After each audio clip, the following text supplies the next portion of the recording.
Your parenting style matters. Your parenting style matters. And I'm going to share with you why in just a moment. Listen, for those of you that are new to my channel here on YouTube, my name is Lady Chanel, and I am a family um, consultant, and I help co-parents co-parent effectively. And I also consult with families on how to blend their families better. I also consult families on the importance of effective communication. And so today I'm going to talk about the importance of your parenting style. And the parenting style is so important because um, sometimes, especially as a maybe as a single parent or as a parent who may be dealing with the effects of blending a family together because the biological parent isn't available or isn't full time living in the same home, we often can get very lackadaisical, or the situation that we found ourselves in may have caused us to become bitter, which also affects our parenting style. And so I came across this the other day and I said, you know what? I want to address this question because it's interesting, because even though I consult with families or I consult with individuals going through a divorce with children, oftentimes what we are dealing with are the effects of their parents. Okay, and so I'm going to share how that all fits in this video. So definitely stay tuned. And this will give you some nuggets, really, probably on just being a showing up better in your family, showing up better in your relationships. And so I just believe that you're going to get some really good nuggets, because as I was studying this out and really kind of preparing for what I wanted to share with you all today, there was some really, really great information that I definitely want to cover today. So, just speaking from a consultant standpoint and as a coach, oftentimes people will reach out to me, and a lot of the issues they may be dealing with in the relationship have to do with how that person was raised. I'm going to say that again because this is the key right here. How the person was raised has everything to do with how they are going to show up in your relationship. And so, for example, if a, a daughter was raised in a family where the father was weak, the daughter was raised in the family where her father was weak. He was present, but he was a weak man. He just didn't have that masculinity that needed to be there in the relationship and in the home. That daughter more than likely is going to be spoiled.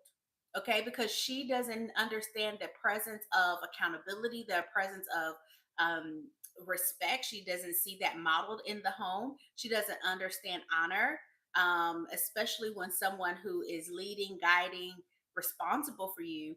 She doesn't see that being modeled in front of her, so she may be spoiled. She may show up spoiled in the workplace. She may show up spoiled in her relationship with her friends. She's going to show up spoiled in her relationship with you. And I know society makes makes it seem like that's cute, that women are spoiled. And there's nothing wrong with a confident woman. There's nothing wrong with a woman who expects and has higher standards. That's a product of a strong family and a product of someone who recognizes and understands value. However, spoiled and high standards are two different things. Okay, and so if a woman, she's a whole grown woman, she's not 2, 3, 4, 5, 6 years old. Okay, she is put away childish, supposedly put away childish things, but she's showing up as spoiled. She throws tantrums. Same thing, same same thing for men. I'm gonna get on y'all in a minute. But that is a result of a weak father. Okay, so why am I putting emphasis on the father in this? Well, oftentimes, especially in relationships where a woman is attracted to men, which I hope you all are, um, then she's looking for a man in her life. And if that man is a strong man, if that man is a confident man, if that man is a high value man, then he's going to have expectations for her to be grown, for her to be grown, for her to be full grown, for her to have a full grown mindset, for her to have a full grown attitude, and to have full grown behavior. And so, if she is not used to seeing that modeled with two full grown people in the relationship, then she is in for they're in for a chaotic ride. Okay. And so again, the emphasis on the father is on the father, because as she grows up, she's going to be looking for a man. Okay. Same thing with boys. Okay. If he grew up when if the mom was masculine, if the mom was oftentimes controlling, narcissistic, he is going to be insecure, because the masculine part in him has never probably been modeled. And if it was modeled, it was probably an abusive relationship, or if the masculinity didn't come from the father, but it came from the mother. So she more than likely manipulated things out in her son. And so that son is going to grow up very insecure. He's going to have a lot of trust issues. He is going to probably not have very good communication skills, because he never really learned them. And more than likely, he has learned that manipulation is how he gets along in the world. And so once again, emphasis on the mom in this relationship, because more than likely the son is going to be looking for a woman. Okay. And so an insecure, there's nothing like being in a relationship with an insecure man. Women. Listen, if you out here looking for an insecure man, that tells me a lot about you. Okay. Just letting you know that. Okay. Tussle with your mama. But if you're looking for an insecure man, that tells me a lot about you. But most women are looking for a strong, confident man, a man who understands the value in himself as well as the value in you. And so, if you want a man who understands the value in you, then you must show up valuable. Same thing for men. Men, if you want the woman to represent or to recognize and respect the value in you, you must show up valuable. Okay. So how does this all work into parenting? Well, this is going to probably be a long-term conversation, just an ongoing conversation and dialogue, because there's so much to unpack with this. And I see this with my clients, and I see this represented in families, because of maybe background information from their parents, right? And they it's showing up in their relationship, and now it's going to take over another generation if nobody puts a stop to it. So one thing I do want to share with you all, and I'm gonna let you go in this particular video, is as parents, then as the mom, even if you're a single mom. Okay, this I know y'all gonna be in the comments talking about, well, the dad is absent. We're gonna talk about that in another video. But as a mom, you must always show up feminine. I don't care if you got to work 3, 4, 5, 6, 7, 8, 9, 10 jobs. We're gonna be soft and feminine. Okay, as much as we possibly can, because our girls are depending on us to show up feminine so they could be feminine for their husbands, and our boys need to show up and see that getting a feminine woman, he's going to have less chaos. Okay. Because he may be out here attracting masculine women if you're masculine as a mom, if you're controlling as a mom. Now, you may be saying, well, how do I get things done if I'm showing up feminine and soft? Just because you're feminine and soft doesn't mean that you don't handle business.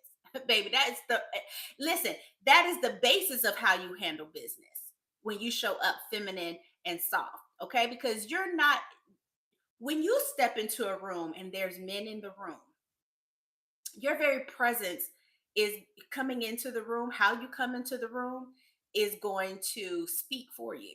Okay. So if you walk into the room and not one man move to pull out your chair to assist, then baby, you showing up too masculine. I'm a, I'm gonna say that again. If you're showing up to a room full of men, okay, if it's a business meeting, if it's wherever you come in, and a man, and there's a room full of men. Now, there's some men who haven't been, who haven't been, they don't have no home training, okay. But there are some men who have had some home training, who had a great mom and did all the things, right? If out of 10 men in the room, nobody assists with pulling out your chair or making sure the door is open and you're not still holding the door, something baby, you showing up too masculine. Okay. And you're missing your blessing, by the way. You're missing your blessing, by the way, showing up too masculine. Okay. So maybe you grew up with an absent father. Maybe you grew up with a soft father. Maybe you of femininity.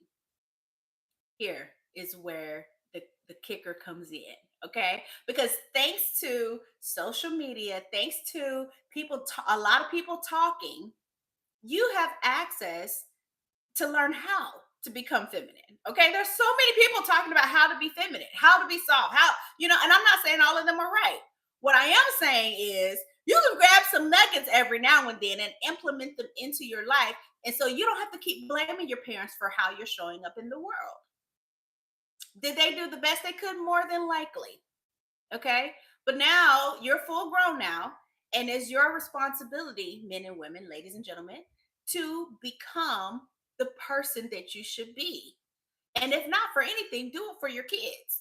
Because as a parent, how you show up in the world, how you present yourself to them is indicative of how they're going to turn out and what they're going to be looking for. Now, will they become when they become full grown, it's going to be their responsibility to make some adjustments, because at the end of the day, none of us is perfect. But we want to make sure that they have a solid foundation to launch from. Okay. And we if you're watching this video, that lets me know that you have enough emotional intelligence, self-awareness to learn more, to always be learning, to learn how to always want to be better, to always seek to learn how you can do it better. Okay. So that's that's a first step. Okay. That's a great step. Okay. To start. However, continue in that level, because the more you learn, the more better you become, the better you can be for your children, the better you can show up in your relationships, the better friend you can be, the better wife you can be, the better husband you can be. All of those things are great. But if you ever get to a point where you just keep blaming everybody for who you are and how your life has turned out, then baby, your life is going to be very miserable, and misery is showing up every time you meet somebody. Okay, it's showing up right beside you because you have held on to it as if it's your best friend. And nobody really wants to be around a miserable person. I'm just going to be honest with you. And you're wondering why you're still single, because you're miserable. So if you want to have lasting relationships and relationships that benefit each other, and reciprocal relationships, then you have to stop being miserable, number one. And number two, stop blaming everybody for where you are in your life. Okay. So I'm gonna go ahead and end this here, but I do just want to open up this discussion about how, as parents, how we are impacting the next generation by how we show up as parents. We can't change what happened in the past. We can't change the parents we have. We can't change our upbringing. But what we can do is start living right now. What we can do is make an impact right now. What we can do is become aware of where we are, and probably look at your children to see, okay, is he a mama's boy? Is he like truly a mama's boy? Like he can't make his own decisions without consulting me. He can't stand on his own 2 feet. Like he can't put his shoes on the right foot. What is really going on with my children? So it lets me know how I need to become a better parent, how I need to show up and be better, so that I can be able to teach my children. Because one of the things, I'm going to say this and I'm going to let you go, is that we rely too much on third parties to teach our children. I gotta say that again because somebody in the back there really catch that. Okay, we rely too much on third parties to teach principles to our children. We rely on the Sunday school teacher to do all the work. We rely on the teacher to do all the work. We rely on the pastor to do all the work. We rely on the grandmas to do all the work. Like you had them kids, okay, and there's a responsibility that you have to ensure that they have life skills necessary for them to thrive in the world. And so we have to take our responsibility serious, ladies and gentlemen, because broken homes breed broken people, and a broken people breeds a broken society. And I don't know about you, but if you look at our society right now, it's not looking too great.